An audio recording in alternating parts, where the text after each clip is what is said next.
Hello, everybody. Dr. Rick Wallace here, dropping in on you this morning. Hope everything's getting off to a good start for those of you who are dealing with adverse weather conditions. Be safe at all costs. If you don't have to be out in adverse weather conditions, absolutely have to. I suggest taking some time and doing something constructive at home. Um, it's it's not worth it. Here,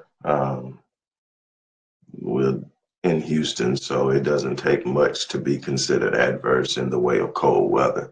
But we're in the low to mid 20s, ice, snow, precipitation on the ground from yesterday because we never got above freezing.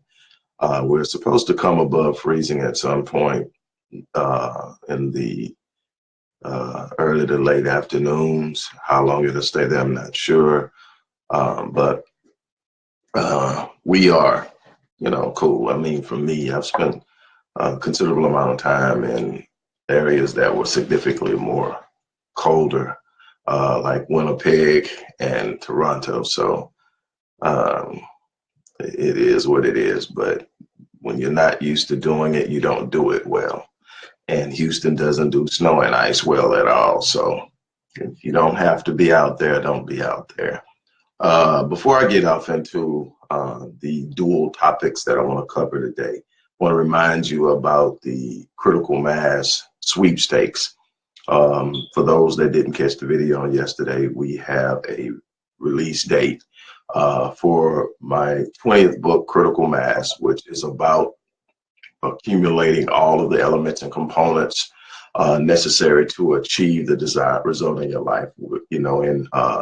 In physics, in nuclear physics, critical mass is the accumulation of all of the components necessary to create a desired nuclear reaction. Well, critical mass in life is the accumulation of all the things you need to achieve the desired results that you have set for yourself or that you want out of life. And that's what I do as a neuro associative conditioning specialist. Is I help people get their head in the game, so to speak.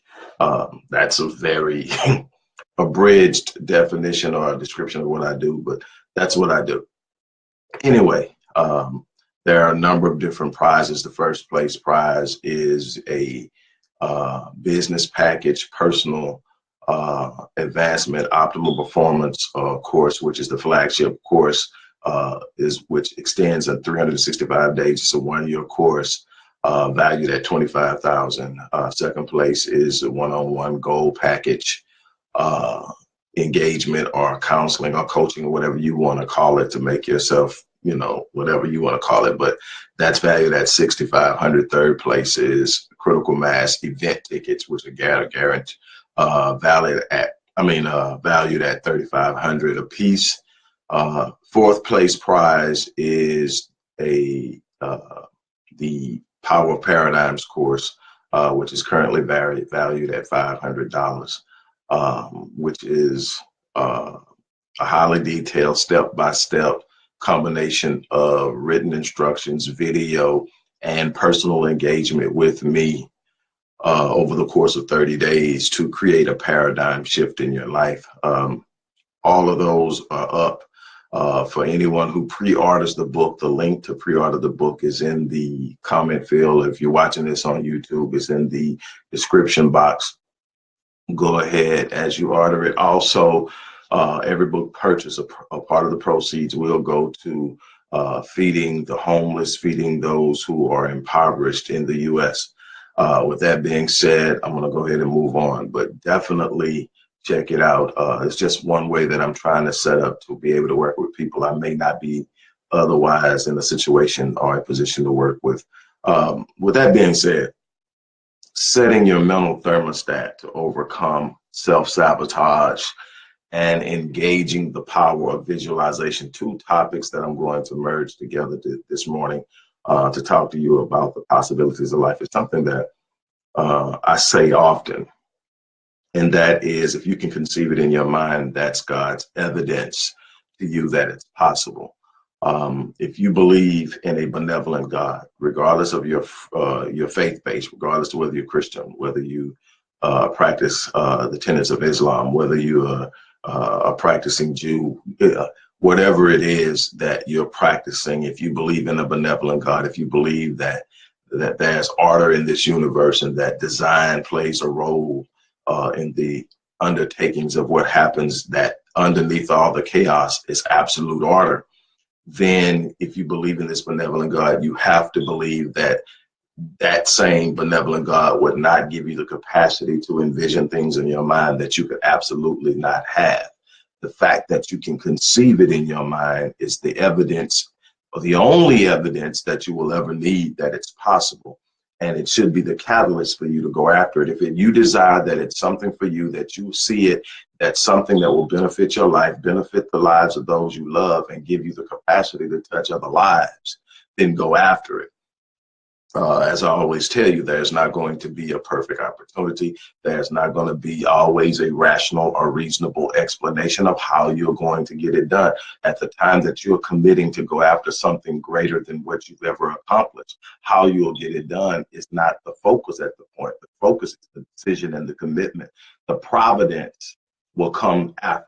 It always comes after. That's what faith is about. Faith is about stepping out into a world that is unknown to you, that you don't have all of the pieces of the puzzle, that you don't have all the evidence, that you have to take a reasonable measure of risk in order to get it done. There has to be the possibility of failure for that to be the possibility of massive success. If there's no possibility of failure, you're playing in a comfort zone, a box, a safety box, and that safety box will provide you with a certain sense of well-being, but it won't provide you with any true sense of accomplishment, attainment, success, and real fulfillment. That comes by taking risks. That comes by putting a piece of you on the line. One of the things I can tell you in business right now, I shared yesterday that I'm excited about the way things are going for business-wise, for my companies. And the thing is, what I can tell you is when you're looking to bring other people in and get them to invest in your company, whether they invest in capital, whether they're investing their talent, investing their skills, investing their resources, whatever it is, if you're getting them to invest, you better have some skin in the game already. If you're trying to get somebody to invest in something in which you have not put any skin in the game, you are not shouldering any of the risk. What are the chances of getting them on board on your vision, on your dream, on your ideas? And the thing is, the person who is going to achieve massive success is not going to do it on an island solely by themselves and alone. They're going to do it by being able to find people who are great at things that they're not. They're going to do it by being able to find people who know things that they are not familiar with, people who have a high level of expertise in the areas that matter. And they're going to be able to create a team. They're going to be able to get people to buy into their vision. They're going to be able to get people to see what they're seeing. And they're going to be able to sell them on that and invite them into the progress. And hopefully train them and teach them in a way and provide them with the resources that allows them to go after and pursue their own visions and dreams. It's about empowerment. It's about teamwork. It's about being able to lead in a way that invites people into your vision, and they can see your vision with such clarity and see what that vision will produce if they want to be a part of it. And that starts with you being able to put some skin in the game, take some risk. So if you're not willing to take risk, if you're going to sit back and you're going to play in the corner of safety the rest of your life, you may not experience some of the most horrible things in life certain people go through. You may never experience homelessness. You may never experience your lights being turned off. You may never experience getting the car repoed or some of the other things that could happen when you jump out there and you put some things on the line, but you'll never experience that massive success either. You'll never be able to sit up and talk about what you built with any serious gravity or sense of achievement, because you didn't put any skin in the game. You didn't take risk. You didn't go beyond what you could rationally reason or understand. And the thing is, if you haven't done it before, if you're talking about doing something exceptional, extraordinary, and phenomenal, and immensely beyond what you've ever accomplished, the chances are at the moment that you decide you want to do it, you don't have all of the expertise, all of the knowledge, all of the information necessary to determine exactly how it's going to be done. So if you're waiting on that, you're never going to do it. It's making the decision to step out there. So what is setting your mental thermostat? What does that really mean? Well, when I first really, as a high school student, got off into attempting to understand um, the human mind, human behavior, social behavior, how social behavior influences the behavior of individuals and all of that stuff in high school. And I started reading. There was a guy came by out of Dallas, Fort Worth area named Guy Greenfield, who talked about a lot about creating self-image visualization. The first person I ever heard or read, better yet, read about using the term visionetics to describe how people see their future. And so that kind of set the course of how I would kind of engage things. It set the foundation, but it didn't lock the parameters. And something that Guy Greenfield would talk about a lot was psycho-cybernetics, which was actually a concept that was created by a guy by the name of Maxwell March, who was actually one of the world's top plastic surgeons. And how psycho-cybernetics came about was that he realized that no matter how good of a job he did on certain people, they still saw themselves as, from an aesthetic position or a pulchritudinal outward appearance, they didn't like themselves. Certain people, the changes were unbelievable. Certain people, his work was great. So the people would look exactly how they said they wanted to look, but they still had issues. And he found out that if you didn't change how a person viewed themselves on the inside, then what happened on the outside wouldn't matter. But basically, the thermostat analogy comes from psycho-cybernetics. A cybernetic mechanism is something that determines or is able to be set at a particular course, pattern, or state, and then it senses changes and variations in that particular environment and readjusts itself to achieve the set state. Autopilot on an airplane is cybernetics. Thermostat is probably one of the most common cybernetic mechanisms that you ever come in contact with. When you're in the home, you have a thermometer and you have a thermostat. The thermometer tells you what the temperature is, but it has absolutely no impact on what temperature, what you can do with the temperature. It just simply tells you what the temperature is, and that's it. You look at it, you measure it, okay, the temperature is, and that's it. But when you have a thermostat, the thermostat says, okay, and if you have a smart thermostat like we do today, you don't even have to have it on, turn it from cool to heat. You just set the temperature. And what happens is you set it at 76. And if the temperature falls below 76, the cybernetic mechanism within the thermostat picks up on it, turns the heat on, and it gets back up to 76. Once it reaches 76, it turns itself off. If it goes above 76, the thermostat recognizes it, turns the air on, the cooling part of the central air unit on, and it cools down to 76. And once it reaches 76, it turns it off. It's designed to reach the desired and set point of focus, whatever that is. Well, there's no more powerful of a cybernetic mechanism than the human brain. The human brain, the human mind work together to achieve exactly what the set temperature of your life is. And that's determined by your self-image, how you view yourself, how you view your life, how you view your ability to impact life, or how you see the world impacting your life.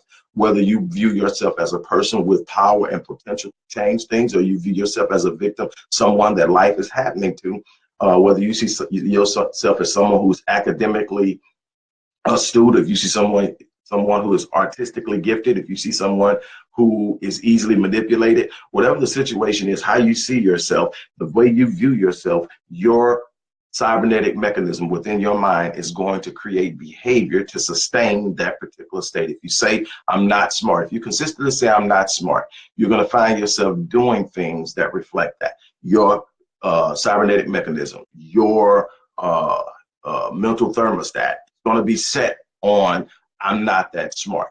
And I'm not that smart has to be followed by behavior that is in alignment with your assessment of yourself. That's how we maintain mental stability and our sanity, is by constantly perpetrating behavior or perpetuating behavior that is in alignment with how we see ourselves. So how we see ourselves is of the most immense importance. Is if you can see yourself doing something more than what you're doing now, if you believe within yourself that you have the capacity to do more, then you will now set that state. And when you set the thermostat for greater, but that comes with mental conditioning too. You didn't just get where you're at to believe, for those who believe that I can't, whatever that I can't is, I'm not good at, I'm not as good as. All of these different things that trigger a negative mindset or a negative view or a negative self-image, a negative self-concept of who you are.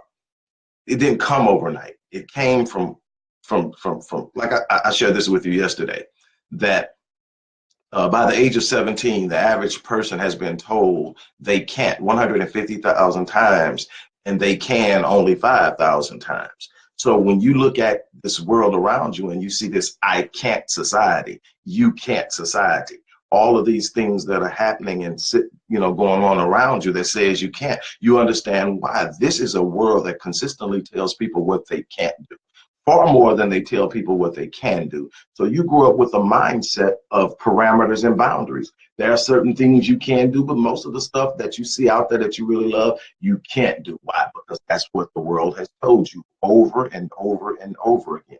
You've been conditioned to believe that you have limited capacity because you've heard can't far more than you've heard can. And this is before you're an adult. So think about what it takes to overcome hearing you can't 150,000 times by the time you're 17 years old. What does it take to overcome that? And then if you're from certain backgrounds and have experienced certain situations, you've probably heard it even more than that.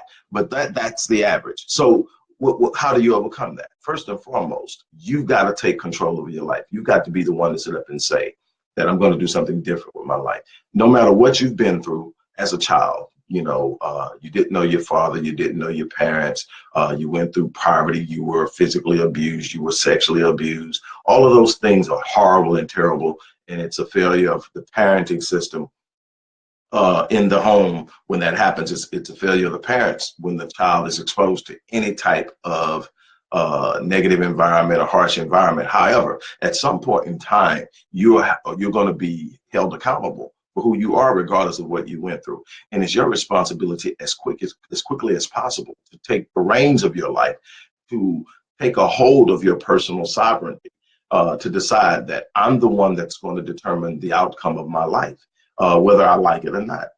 I could spend my life pointing the finger of blame. I could spend my life talking about what other people have done to me. I could have spent my life talking about the fact that I never knew my father. I could have spent my life talking about the fact that the first time I ever saw my father was at his funeral. I could have spent my entire life talking about that. I could have talking about the fact that I was in my 30s still experiencing some of the anxiety that came along with the fact that my father never saw enough value in me to stop by one time and say hello, while my other siblings got access to him all the time. I could have kept pointing the finger, or I could sit up and say, that's not on me, that's on him. And I'm not going to spend my energy hating him either. Why? Because the energy it takes to create hate is so destructive. It's at such a low frequency. It sabotages my energy. It sabotages my efforts to achieve anything worthwhile. I have to be able to sit up and let his demons be his demons and determine within myself that I'm not going to carry his baggage. And then I have to be able to sit up and say, you know what? I love the dude anyway. Because obviously for him to be able to do that, there were some things he was dealing with. But I can't carry that for him. I can't fix that for him because he's gone now. But what I can do is determine within myself that that's not going to be my story, that I'm not going to be a person whose life was destroyed because he didn't know his father. That's not going to be my story.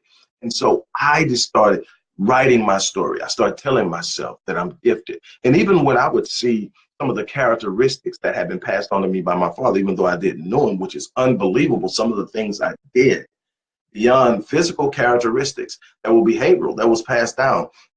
One day we'll get together and we'll talk about epigenetics and the power of epigenetic influence on behavior, on mental capacity, on so many different things, and we'll get into that. But so, I mean, it's so much. But what I did is I looked at the characteristics that he gave me. I found the positives in him. I found the positives in his natural charisma that was passed on to me. And I said, okay. And for a while, I found myself walking down a path where I was using the gifts I had more for selfish reasons than to expand my horizon and to grow and to draw people to me so that I could help them. And I had to grow into that. But I had a desire to be better. And the fact that I had a desire to be better meant I was holding myself accountable to a higher standard. It didn't mean I was always there. It doesn't mean that I'm where I want to be now. It just simply means that when I wake up in the morning, there's something I'm striving for. There's something that I know is out there that I can be better at, that I can be stronger at, that I can grow in, that I can strive with. It comes with a desire to be better. It comes with a desire to be a better husband. It comes with a desire to be a better father. There are so many different ways you build wealth in your life outside of your bank account. Your bank account is simply a reflection of the totality of the wealth you've been built inside of yourself. You build wealth in the area of self-image, in the area of self-confidence and concept, in self-awareness, self-esteem, self-confidence. All those things come together. You start to perform at a higher standard in your marriage. You start to perform at a higher standard in your community. You start to perform at a higher standard in parenting. You have these rich relationships because you pour so much into it. You've learned the idea and law of investing, not simply on a financial platform, but in life, period. You understand that life is only going to return to you what you put into it. So instead of setting up and pushing all your expectations in your marriage, you invest in your marriage. You give into your marriage. It's not what you're getting out of it that drives you. It's what you have to bring to the table to give to it that pushes you. When I was writing When Your House Is Not a Home, which is book number 4, when I was writing that book, it was because I had failed at marriage. See, sometimes it's not always successes that take you to different places. A lot of times, I tell people all the time, I have succeeded because I failed. And failure is unacceptable to me. So I don't take it and say, well, you know what, I'm just not good at that. You know, I suck at that. Well, if I suck at that and I've done it, if I've done something in my life, it's because I wanted to do it.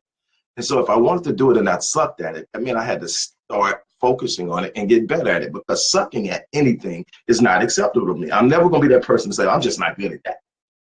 That's not how I'm fixed. That's not how I'm wired. I made sure I wasn't wired that way. If I'm going to consider something worthy of my time and my attention, I'm going to be increasingly better at it over time. I'm going to put the energy and the effort to work in. If it doesn't demand that of me, it's not worth my time. I could be doing something else that I'm going to be more effective in than to sit around and do something in which I'm not going to invest in being better at. And when I was writing When Your House Is Not a Home, which deals with conflict in the marriage, one of the books I read so many researching and getting different perspectives and views from experts in relationships. And one of the books I read was by a guy by the name of Gary Thomas. And the book is called Sacred Marriage.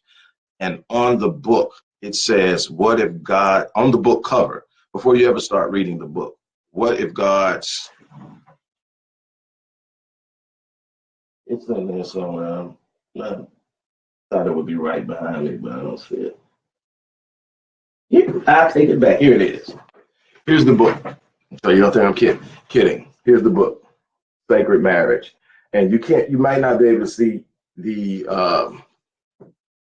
the question, but it says, what if God's design for marriage was not so much to make us holy as it was? I mean, what if God's design for marriage was to make us holy more than to make us happy?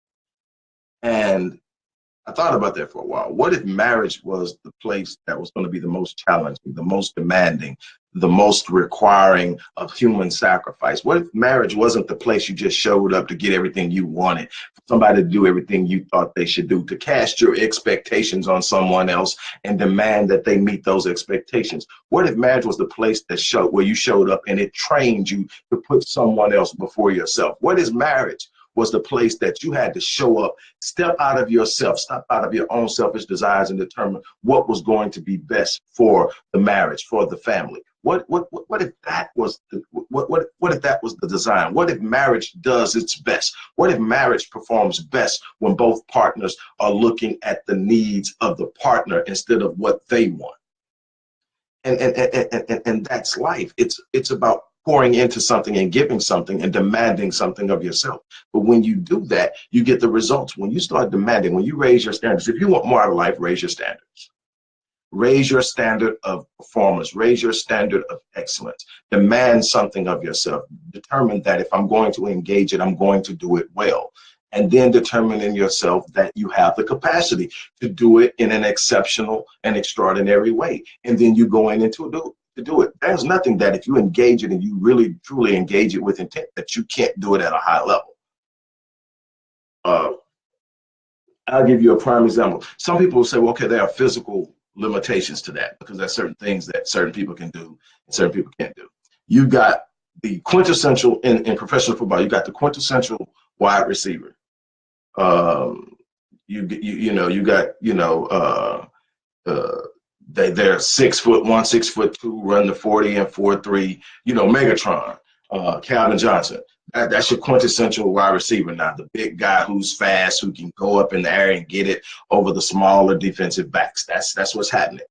And you sit up and say, okay, well, so if I'm 5'10" and I only run the 40 and maybe 4.4, 4.5, I can't play in them. Well, then you would say, okay, well, what about Wes Welker? What about Amendola? What about all these cats? And I'm pretty sure the best receiver in the league right now is Antonio Brown, and he's not a big receiver. Now, he's got some speed, but what happens? Jerry Rice is considered the greatest of all time. Wasn't the fastest, wasn't the biggest. He just worked the hardest. He showed up every day. He put in the work. And what you find is even the ones with the talent that excel are the ones that show up every day and they put in the work. When everybody else is going home, they're still in the film room. They're still in the weight room. They're still working out. They're still training. Their off-season regimens are grueling. And you look at it and say, okay, that's how they are performing. It's what you put into it. It's what you demand of yourself. It's what you're capable of visualizing. If you can visualize it in your mind, you can have it. The power of visualization is unbelievable, but you have to set a thermostat that is high enough to achieve what it is you want. Most of your thermostats are set low. Most of your thermostats, your mental thermostats, that point that's set, that your mind keeps recalibrating. What happens to a person when you take them and you put them in a coaching class or you put them in a situation where they're getting help and you in all of this, and then they're given these techniques and these different things to practice and do, and they get some results for a while, but you look up and 6 months down the line and they're back where they're at. They never change the thermostat. They changed the behavior. They changed the outside environment, which gave a temporary change. But the moment that everything goes back into automatic mode, because the vast majority of your behavior is controlled by your non-conscious brain, your subconscious mind. It's not controlled through conscious thought. You do most of the stuff you do automatically. You do it so often that you don't even think about doing it. From even walking, when you first started to learn how to walk, you stumbled, you fell on your little bottom, tripped over. You couldn't keep your balance, had to hold your hands up and walk like this. Now you get up and you do it. You don't even think about the balancing that your body you're balancing every step you take, you're balancing yourself. But you do it automatically now. You've trained subconscious to do it. It's become a natural part of the programming and the thermostat you have that I know how to walk without trouble. I don't need any help walking. I got this. So most of that. So if you have your thermostat, your mental thermostat set at a subpar level, You can change the techniques. You can come up with all the strategies. That's why I consistently tell people success in business, success in finance, success in marriage, success in parenting is not the techniques. The techniques help. The strategies help. Understanding how things work helps. 80% of it is going to be psychology, though. 80% of it is going to be where you are mentally, where you're at, how are you going to approach life, what are you going to do. 80% of it is that if you don't have the right mindset, if you haven't renewed and shifted your mind, you haven't changed and evolved mentally, if you haven't set the thermostat to something different than it's always been at, you're going to keep getting back there. And you're going, how am I sabotaging? It's because first and foremost, there are two reasons. Number one is the thermostat is set at a particular temperature. Your mental thermostat is set at a particular temperature. You're trying to perform at a different level. And while you can artificially create an environment, once the thermostat catches on to the fact that it's not where it should be, it kicks in and changes everything and brings you back to where you belong. And until you change the thermostat, until you change what you have set your mind to accomplish, you're going to always be the person that comes back to what that thermostat setting is. The second reason why you self-sabotage is there's a neuroassociative reality set that says where you're going comes with some form of displeasure or pain. A lot of people self-sabotage their lives when it comes to success because there's this belief that success comes with loneliness, because the more successful you become, the fewer people are around, the more you're ridiculed, the more people think you act like you're better than them. All of the negative feedback you get as you start to climb out of the box and start to leave people behind actually will have some people turn around because they desire the admiration, the love, the attention, the approbation or approval of those within their periphery more than they desire to excel at life itself. So when they start to rise up and they see themselves actually climbing out of the box, they'll self-sabotage. Why? Because I'm leaving people behind. People are starting to say negative things about me. You cannot be concerned with the opinions of others and rise in life, because as you rise, you create a distinction between you and those who don't have the same aspirations as you. And the way they will define you is based on how you make them feel. See, when you are functioning in a level of average or mediocrity or what everybody else is doing, which is a default setting in life, you just wake up every day, go to work, do what everybody else does, and you'll pretty much be in that average pot with everybody else. You will be mediocre in what you perform and what you achieve out of life in comparison to what's possible. And so that's what you do. When you're all in that pool, everybody has all of these different reasons why they're there. I didn't know my father. I come from an impoverished background. I'm black. I'm Hispanic. Whatever the situation is, the reason, everybody's got a reason why they can't do A, B, C, or D that would elevate them out. And they can live with all of the people in there because these people, there's a bunch of people around them, because we attract who we are. There are a bunch of people around them who had the same thing, a bunch of people around them who didn't know their father, a bunch of people around them who were molested as children, a bunch of people around them that were born in extreme poverty, a bunch of people around them that didn't have the right type of education, a bunch of people around them that are convicted felons and now have that sitting on their back, a bunch of people around, all these different reasons why you can't exceed. And there's a bunch of people around you just like you. And so now you sit up and you mutually validate one another's excuses of why you're not succeeding. And it's good. Here's the problem. When someone starts to rise and make up in their mind that they're no longer going to stay in that box, that they're going to rise up and come out of that box, that they're going to do some things differently, that they're going to demand more of themselves, guess what happens? That behavior, the fact that they're actually rising up and they're actually starting to do something exceptional, that they're actually starting to do something that was said impossible, is a conviction on the mediocrity of those they leave behind. Your behavior when you decide to walk out of mediocrity, your behavior when you decide to live in the world of extraordinary, phenomenal, exceptional, and do some things that other people thought were impossible, you immediately convict those you leave behind of their mediocrity. You even convict them of the fact that their excuses have no weight and no validity validity in what's possible, that they are simply making excuses. And so they will find a way to bring you back to create the harmony that they believe they have, that you disrupt their harmony when you start to rise. And so you're not going to experience that. But what most people will do is, well, you know, everybody hating me, nobody call me no more, and all this stuff you start telling yourself. And before you know it, that meeting you're supposed to get to, you put it off. You know, you're supposed to be in the gym. You're feeling kind of down because everybody tripping, so you don't go. You go hang out with them. And on and on and on. You're self-sabotaging because it's uncomfortable. Well, climbing out of a rut is uncomfortable. Growing and getting somewhere where it's rare air is uncomfortable. A matter of fact, as you first begin to breathe rare air, it's going to burn because your lungs aren't adjusted to the purity of the rare air you're breathing. You're going to have to adjust to the discomfort, the mental discomfort, the emotional discomfort, the psychological discomfort, the physical discomfort. All of the things that are shifting in your life as you begin to strive, you're going to have to make adjustments to it. It's a part of the process. Finally, understanding how to use the powerful tool of visualization. Man, I can tell you this, in everything that I've ever done, it first started with a concept in my mind, just something, an idea, a thought. And then it went from a thought to a vision, something that I could clearly visualize, something that I could give a sketch artist such detailed description of it that they could draw it for me. And then I could get it on paper, and then I could put it somewhere, and I can look at it every day until it's ingrained in my mind, and I see it even when it's not there. It becomes a part of my mental process and the expectations that I have.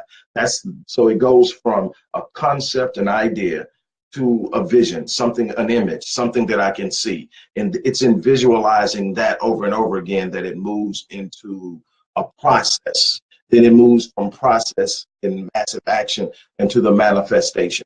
It all comes first as an idea, second as a vision. If you're able to see it, you're able to visualize it, if you're able to give it clear imagery in your mind and you're able to fix on it, I'm telling you, crazy, powerful things happen. I often tell the story, and I'm pretty sure if you've watched me, you've heard this before, but I often tell the story of Roger Bannister, the guy who broke the 4-minute mile barrier. Prior to, I'm gonna give you a couple examples of just visions outside of, the things that I've been able to envision. It's kind of crazy, but Roger Bannister came along at a time when no one had ever run a mile in under 4 minutes. From the time that they started timing the mile. No one had ever run the mile under 4 minutes. That was a belief that it was impossible for the human to run the mile in under 4 minutes. Not only was it a belief that you couldn't run a mile under 4 minutes, the belief also was that if you did somehow manage to run a mile in under 4 minutes, you would die. Your heart would literally explode in your body from the overexertion, and it would kill you instantly. So you can imagine there were some people that might have been on pace to run a 4-minute mile at some point before that, and literally subconsciously, without even knowing it, throttled down just because of what's coming. That's what the neural associative thing is. When you associate pain with something, you associate, and I think death is probably the most painful thing in most people's mind. If you associate it with that, you're going to find a way to sabotage. You're not going to get to that type of pain. If that's how if pain is what you associate with where you're going, you're never going to get there. You got to find something that's positive, that brings joy, that brings pleasure, that brings a sense of reward to associate with what you're trying to accomplish. If you see pain in what you're trying to do, that's the same thing that happened with the people who are trying to climb out the box of mediocrity.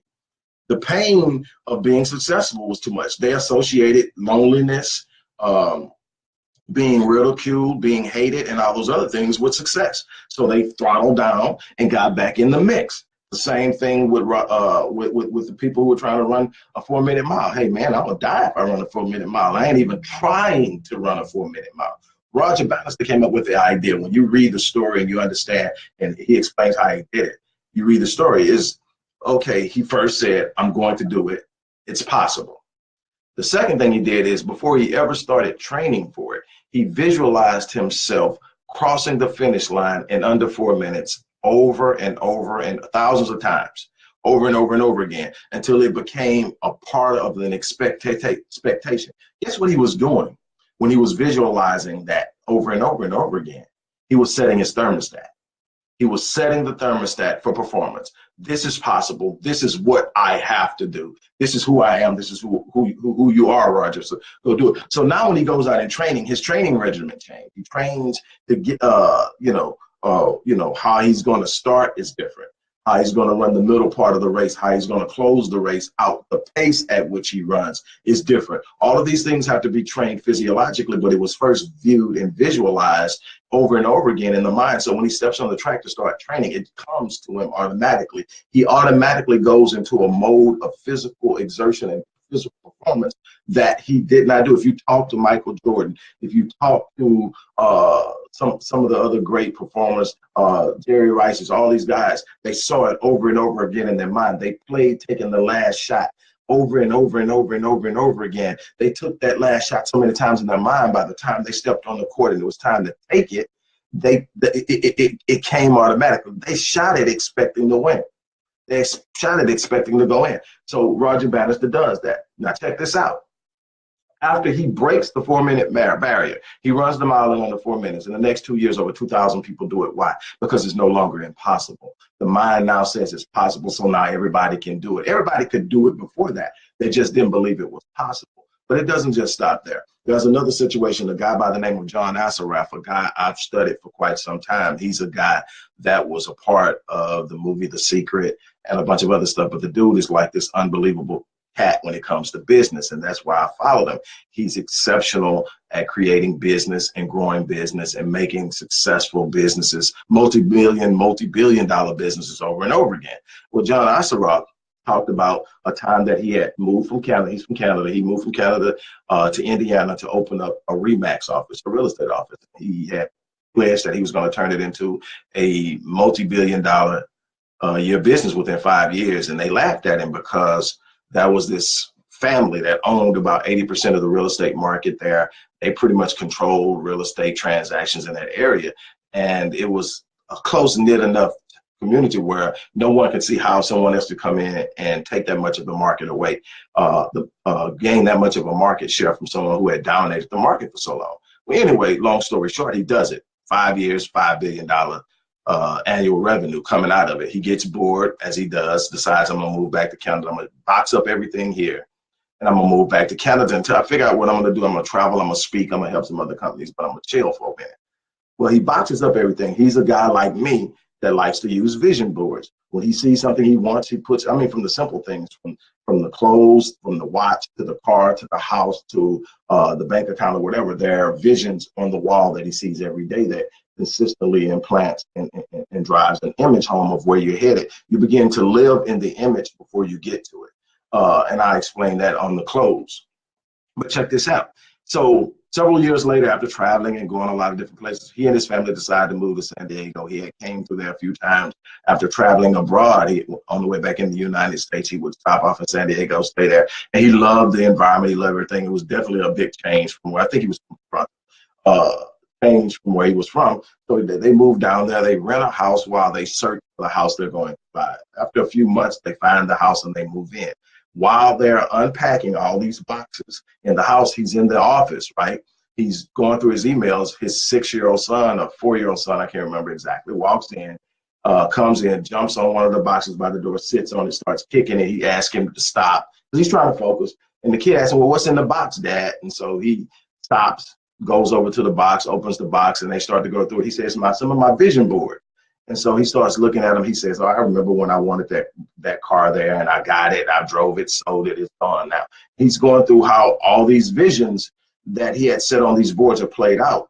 But that wasn't the amazing or impressive thing that he had gotten all that. The thing was this. There was this one picture of a house that was sit down in the box. He reaches down thinking that it's an old flyer from the RE/MAX office, because that's where he packed up and left all that stuff at. It was shipped from Indianapolis wherever in Indiana. And anyway, he picks it up and it's a house, and he thinks it's just a flyer, but it's attached to a vision board.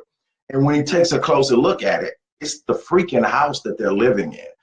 That's the power of visualization. He chose that house out of a magazine just because he liked it. but he looked at it so much and he focused on it so much that he emitted an energy that moved the universe. See, it's not magic. It's simply the universe responding to your expectations. The stronger your expectations, the greater the energy you emit to work with the universe and create them. He was literally not a house like it. It was the house. It was a house that was shot and placed in, I forget what magazine it was, some financial magazine or whatever. And he sit up and he took it out, he put it on the wall, and then years later, he ends up living in the house. And you can go on and on and on of people who use visualization to form their reality. When I talk about visualization, I take it as deep as I possibly can. People ask me all the time about my state, about the ability. There are a number of different things I do to keep my state where it's at, where I don't let the challenges of life, the difficulties of life get me down. But one of the things that I consistently do is I tell people all the time, while I operate and function in the current reality, I live in my future destiny. And they're like, what do you mean by that? What I mean by that is I'm functional. I don't deny that there's a reality right here. I don't deny that there's some things going on right here that I need to deal with to move me forward. I don't deny that this may be happening and that may be happening. I'm not in denial. I acknowledge it, but I understand my capacity to change it. And where I keep myself settled and why I'm always willing to go through whatever I have to go through is because I'm already living in the result of fighting through it. And what does that mean? I'm constantly talking, acting, and speaking like the person that I've already set to become. Where most people are looking for some kind of proof or manifestation, I know what's possible. I've done it before, and I'm going to do it at a greater level. I know what's out there. I know what's possible for me. So I'm living in my future destiny. Literally, I'm talking like it. I'm speaking like it. I don't speak in the future tense. I speak in the present tense. First of all, your non-conscious brain, your subconscious mind can only interpret all of the information you feed it as actually now. It doesn't see the past or the present. It sees it as now. So if you're constantly focusing on all the bad crap you've been through, all the bad mistakes you've made, all of the bull crap, that's sitting up and now that's your present reality as far as your brain is concerned. And so your brain is sitting up saying, okay, this is the thermostat. Dysfunction, screwing up, can only do this, can only do that, whatever that reality was then. Or you can sit up and say, I'm going to get this done. This is who I am, and start to visualize it, to walk it out, to play it. Like Roger Bannister did. Thousands upon thousands of times he crossed the finish line in his mind below 4 minutes before he ever stepped on the track to train. He had then already conditioned his mind that, hey, I run sub 4 minute miles. Not I'm going to run sub 4 minute miles, but I run sub 4 minute miles. And here's the last example. There was a test of basketball athletes that were struggling with their free throw shooting. They took two groups that were equally struggling around the same percentage. Took one group, and all they did every day was practice. They got on the court and they shot hundreds and hundreds and hundreds of free throws. And then they took another group, never even let them touch a basketball over the course of the time frame that the study was going on. I don't know the exact duration, but they didn't even get to touch a basketball. But they played over and over again, making their free throws, making their shots, shooting every shot perfectly, every shot in rhythm, every shot without hesitation, every shot with an expectation that it was going in. The group that never practiced physically, but played it along in their mind mentally, outperformed the group that was on the court shooting free throws over and over and over and over again significantly. I think it was something about like a 20-something% difference in performance.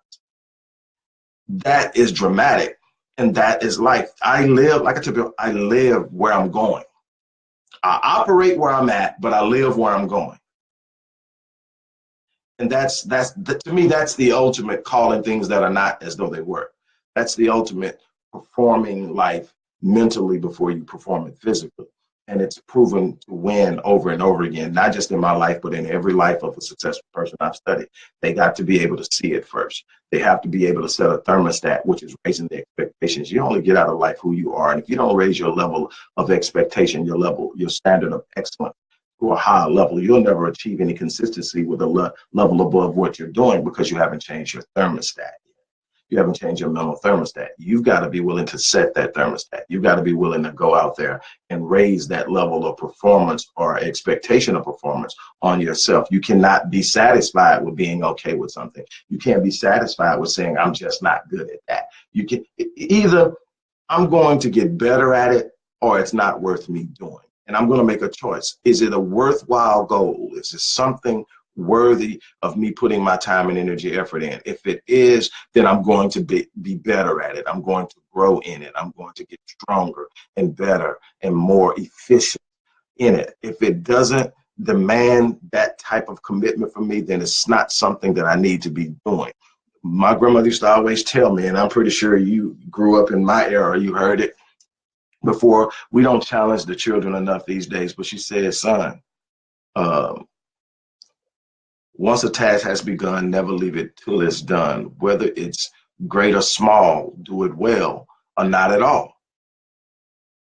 So you're either going to do it well or don't touch it, because the average mediocre energy you put into half-ass doing something will permeate through every other area and orifice in your life.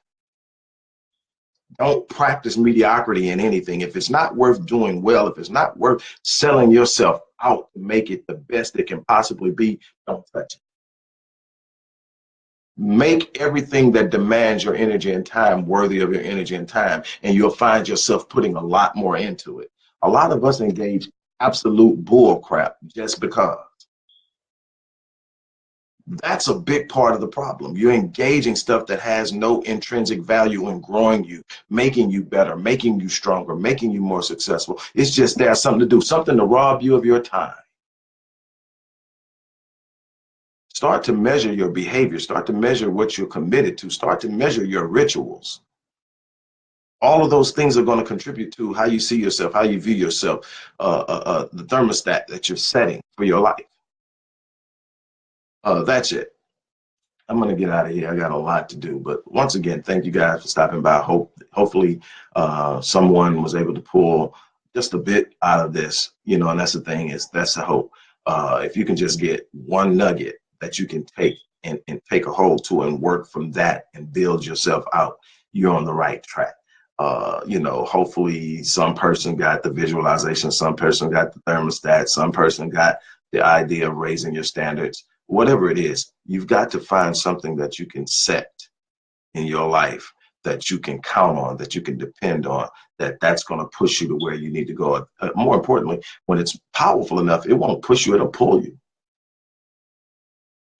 And with that being said, I'm going to get off of here. I got a lot to do today. Got some great announcements coming, some things I'm really excited about. Business-wise, but what I can tell you is this. First and foremost, stop allowing yourself to be defined by someone other than yourself, the random opinions of others.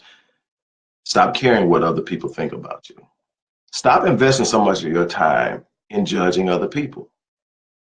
One thing I can tell you about myself is that when I look at myself, when I evaluate myself, and I try to do this on a daily basis, there's enough in my life to work on. There's enough in my life to get better at. There's enough in my life to fix that I don't have to go around judging anyone, because no matter what I've accomplished or achieved in my life, it doesn't make me better than anyone else.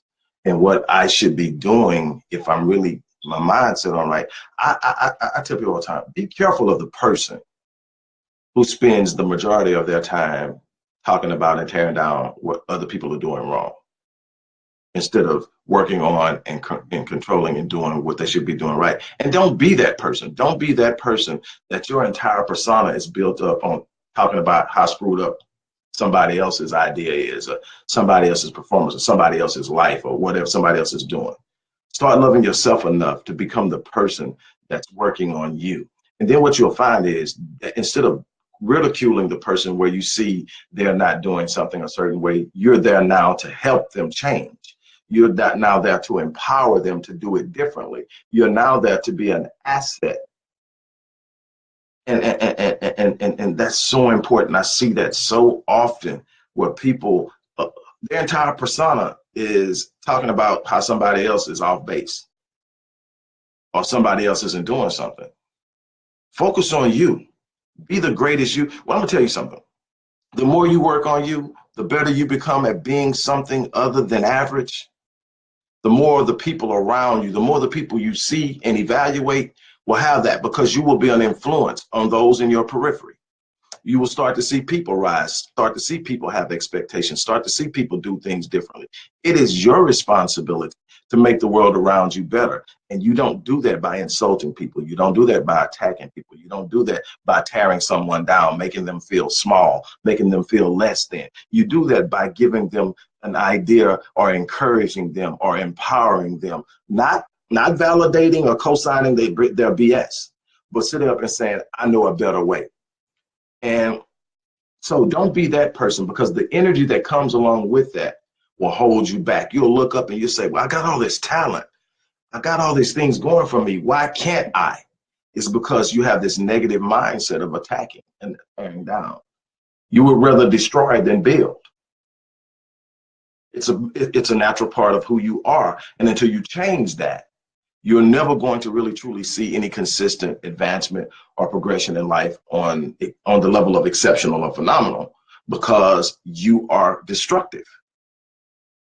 You can't be one way in certain areas and it not permeate into other areas of your life. You know, the energy you put into tearing everybody else down or talking about what everybody else is doing wrong should be put in being the best you can be, and let that reflection of greatness come out of you to shine into other people's lives and challenge them and encourage them to raise their standard of life. It's coming from a place of positive energy and love instead of negative energy, destruction, and criticism. With that being said, I'm gonna jump off here. Look, nobody has it all figured out. Absolutely nobody. And I don't ever want to send the impression that I got, but what I do know, I know, and I know well, and it served me and those who I've worked with well. But take the step on your own. Take the step of being who it is that you know you are capable of being, not what the world has told you, not the definitions that have been placed on your back by others, not the limitations and the limiting beliefs that have been thrown on you because the people before you couldn't do it or believed they couldn't do it. Drop all of that. Those limiting beliefs that were passed down from generation to generation, those low expectations that were passed down from generation to generation, all of that stuff, leave it behind. Start to demand more of yourself. Start to tell yourself, if I can conceive it in my mind, that's God's evidence that it's possible. And if it's possible and I see worth in it, I'm going to do it. And you start there and you consistently remind yourself of what's possible. With that being said, I'm going to step out here. As I always say, I absolutely appreciate you guys just giving me a moment of your time to share with you. I hope that someone is encouraged. I hope someone is inspired. I hope someone picks up the mantle and decides to run with it. I'm just really excited about what's going on, in my life directly, but also with some of the people that are around me. I'm watching people starting to put the pieces of the puzzle together, and it's exceptional, exciting. It's great, but it's hard work, and that's where most people fall off. They want it to just fall in. Talent isn't enough. It's the distance you're willing to go. It's not simply the talent, it's the distance you're willing to go. If you're willing to go the distance, if there's absolutely nothing that's going to stop you, you'll get there. I'm going to down knee. I encourage you to do the same thing. With that being said, I'm going to step off of here. You guys have an unbelievable day. Put in the work. Don't forget about the Critical Mass Sweepstakes. Get the book, automatically register for the sweepstakes. Check out the prizes, and the links and everything are in the post box if you're watching it on Facebook, or in the description box if you're watching it on YouTube. You guys have an awesome day. I'm out. Peace.